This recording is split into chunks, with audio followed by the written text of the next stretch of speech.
ancient Egypt lasted 3,000 years. 3,000. No civilization in human history has come close. They built monuments that still stand today, developed mathematics, medicine, and engineering that were centuries ahead of their time. And they did it all with copper tools, manual labor, and the Nile River. Now imagine giving this civilization, at the height of its power, access to modern technology. Electricity, steel, computers, combustion engines.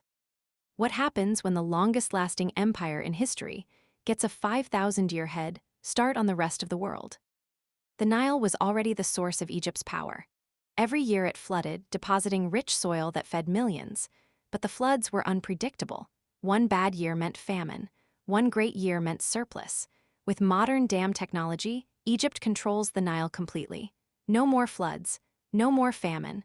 Hydroelectric power lights every city along the river. Modern irrigation turns millions of acres of desert into farmland. Egypt goes from feeding 5 million people to feeding 50 million. While every other civilization on Earth is still praying for rain, Egypt has unlimited food, unlimited water, and unlimited electricity. The Nile does not just flow through Egypt anymore. It obeys Egypt. The Egyptians were already the greatest builders in the ancient world. The Great Pyramid was the tallest structure on Earth for nearly 4,000 years. With modern technology, their ambition would be limitless. Steel-framed pyramids reaching into the clouds. Cities carved into the desert with air conditioning and running water. A highway system connecting Memphis to Thebes in hours instead of days. Underground tunnels beneath the sand. Bridges spanning the Nile that would make Roman engineering look like a child's toy. And unlike modern builders who build for decades, the Egyptians built for eternity. Every structure would be designed to last not centuries, but millennia. Egypt already had the most professional standing army in the ancient world, organized, disciplined, and battle-tested over centuries. With modern weapons, no force on Earth could stop them. The Hittites, the Nubians, the Sea Peoples, every enemy that ever threatened Egypt would be crushed in days. But here is what makes Egypt different from every other what-if military scenario. Egypt did not want to conquer the world. For most of its history, Egypt was content to control the Nile Valley and trade with its neighbors. Modern weapons would not make Egypt more aggressive. They would make Egypt untouchable. A fortress civilization that no one could challenge and no one would dare try. Egyptian medicine was already the most advanced in the ancient world. They performed surgery, set broken bones, and understood anatomy centuries before the Greeks. Their medical texts were used for over 1,000 years. With modern medical technology, Egypt would become the center of global healing. Antibiotics would end the plagues that devastated ancient populations. Surgical techniques would save millions. And because Egyptian physicians had already been documenting their work for centuries, they would adapt to modern medicine faster than any other civilization. The combination of ancient observational knowledge and modern scientific method would create a medical tradition unlike anything the world has ever seen. When you are 5,000 years ahead of every other civilization, you do not need to invade anyone. You just trade, and you set the terms. Egypt would control the most valuable trade routes in the ancient world, the Mediterranean, the Red Sea, and the land bridge between Africa and Asia.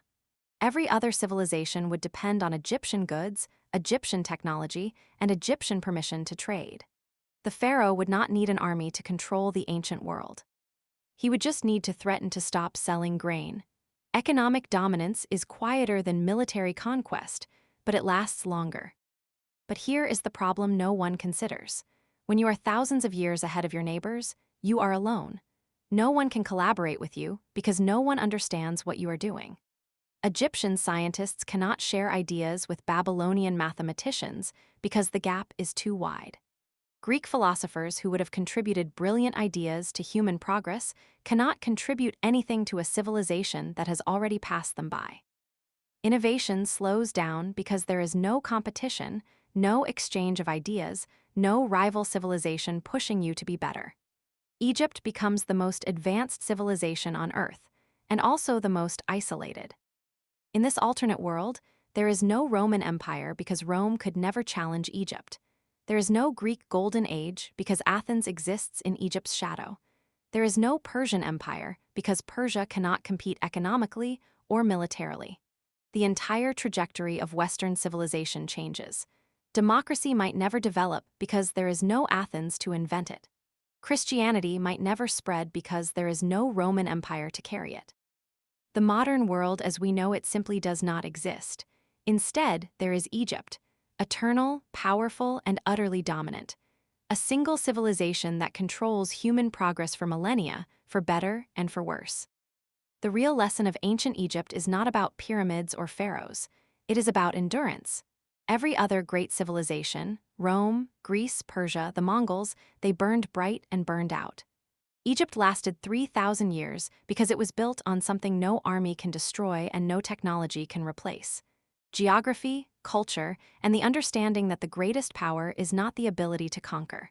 It is the ability to sustain. Give Egypt modern technology, and they would not use it to take over the world. They would use it to make sure the world could never take them.